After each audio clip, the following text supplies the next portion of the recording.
जय माता दी दोस्तों, वर्ल्ड बेस्ट मैजिक में आपका हार्दिक स्वागत है।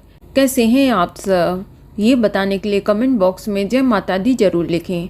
दोस्तों, आज हम सुनेंगे चिल्हो और सियारों की कहानी, जो इस प्रकार है।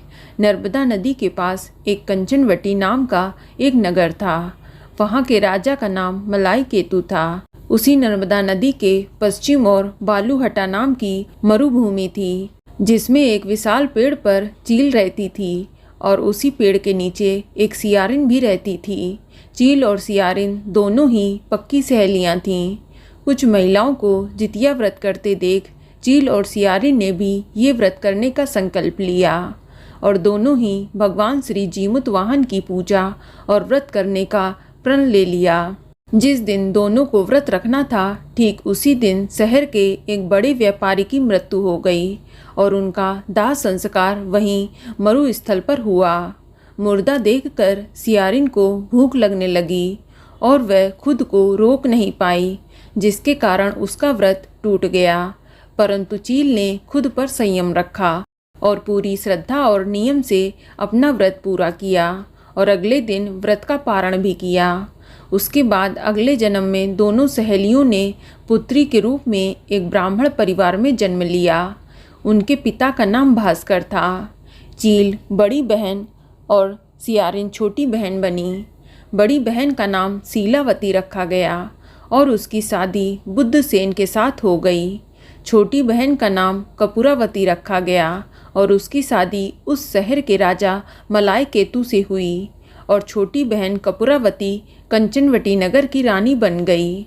अब भगवान जीमुत वाहन के आशीर्वाद से बड़ी बहन शीलावती को 7 पुत्र प्राप्त हुए, लेकिन कपूरावती के बच्चे जन्म लेते ही खत्म हो जाते थे।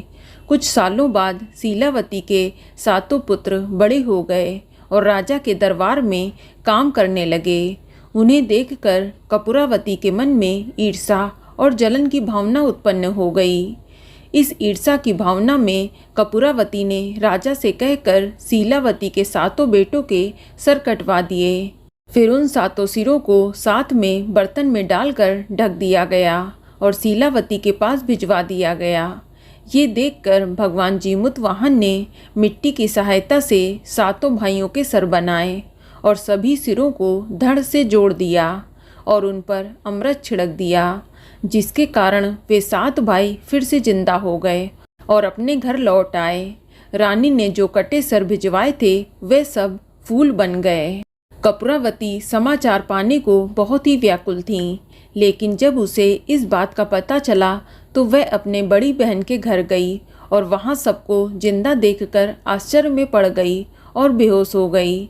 जब कपूरावती को होश आया तो उसने अपनी बड़ी बहन से ये सारी बात बताई और अपनी गलती का पछतावा किया। भगवान जीमुत वाहन की कृपा से बड़ी बहन को पूर्व जन्म की सारी बात याद आ गई और वह अपनी छोटी बहन को उसी पेड़ के नीचे लाकर पूर्व जन्म की सारी बातें सुनाई, जिसे सुनकर कपूरावती फिर बेहोश हो गईं और मर गईं। जब राजा को इस बात की सूचना मिली तो उन्होंने उसी जगह पर पेड़ के नीचे कपूरावती का दाह संस्कार कर दिया। तो बोलो जीमुत वाहन भगवान की जय। तो दोस्तों, ये जानकारी आपको अच्छी लगी तो कमेंट में जय माता दी जरूर लिखें और अगर आपका कोई सवाल है तो उसे कमेंट बॉक्स में अवश्य पूछ लें और इस वीडियो को लाइक करें, शेयर करें और साथ ही साथ चैनल को सब्सक्राइब करें। धन्यवाद।